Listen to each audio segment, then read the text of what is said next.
He looked up from his oatmeal and said 4 words that shattered my life. "You are infertile, Emily." No warmth, no hesitation, just cold certainty, like he was reading a weather report instead of ending our marriage. My fork froze halfway to my mouth as 3 months of distance suddenly made brutal sense. The flinching, the late nights, the showers he suddenly took only at the gym.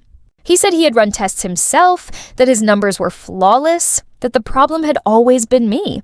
What he did not know was the sealed envelope sitting in my purse that very moment, results from my own specialist proving I was perfectly healthy. He had built a lie. I was about to build the truth. Within days, he installed a keypad lock on our home office, calling it corporate security. It was really a fortress for secrets. During a blizzard, I watched him sit in our freezing parking garage for 40 minutes, gesturing and pleading into his phone to someone who was clearly not a client. At our office holiday party, he introduced me to his colleagues as simply Emily, not his wife, just Emily, while a sharp-eyed manager named Vanessa gave me a look of quiet, knowing pity. He started leaving his laptop open to searches about coping with an infertile spouse, hoping I would break myself before he had to say another word, so I gave him exactly what he wanted. I faked my own devastation, browsing IVF clinics with tears on cue, attending a real support group and lying to grieving women just to build my alibi, letting him catch glimpses of adoption brochures I never intended to use. He believed every second of it, patting my head like I was a child accepting her fate. Underneath the performance, I was quietly building a case, and one careless night, he forgot to lock his office door. Inside, I found an entire hidden relationship, months of messages with a coworker named Brianna, ending in an ultrasound photo and the words "Our little miracle, 12 weeks along." 12 weeks, exactly when his affection for me had disappeared. He had not invented my infertility to escape our marriage. He invented it to walk straight into a new one. I started forwarding evidence to a secret account, hands shaking, heart pounding until the screen went black. He had remotely wiped the entire laptop the moment he noticed a login from home, erasing every photo and every file in seconds. I thought I had lost everything, until an anonymous email appeared minutes later. A blurry photo of Derek kissing Brianna outside a hotel, and a single post office box address. Vanessa had seen everything that night, and she had just handed me a weapon. My sister reminded me that paranoid men in finance always keep backups, and she was right. Hidden behind binders in his office, I found a small fireproof box and inside it, an external hard drive holding everything he thought was gone, including one more secret.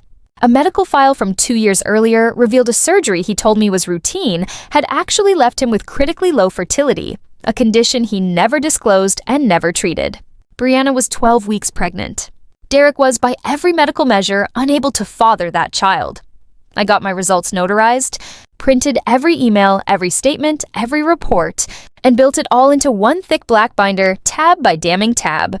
Then, Derek invited me to dinner at the exact restaurant where he had proposed 6 years earlier, planning to end our marriage there and introduce me to his pregnant girlfriend in the same breath. I agreed calmly, met with a lawyer, and made sure we were seated at the most visible table in the entire restaurant, instead of hiding in a private corner.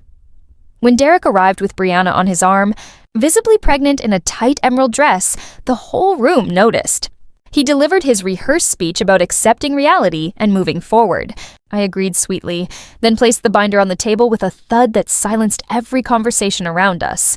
My notarized fertility results came first, proving I was never the problem. Then his own urology report, read aloud in Brianna's trembling voice, critically low motility, natural conception extremely difficult. Her hand recoiled from her own belly as the math became impossible to ignore. She broke down completely, confessing to an affair with a coworker named Chad before the timeline she had hoped would protect her. Derek's perfect new future collapsed in front of colleagues who were already filming on their phones. I stood, thanked them both for an illuminating evening, told Derek the divorce papers were waiting at the bottom of the binder, and walked out with my head high. By Monday, my lawyer had filed everything. By that afternoon, Derek was fired for conduct unbecoming a partner. The divorce left him with nothing to fight with, and I walked away with the apartment, the savings, and years of alimony. Brianna vanished out of state. Chad kept his job and his marriage. Derek kept only the wreckage he built himself.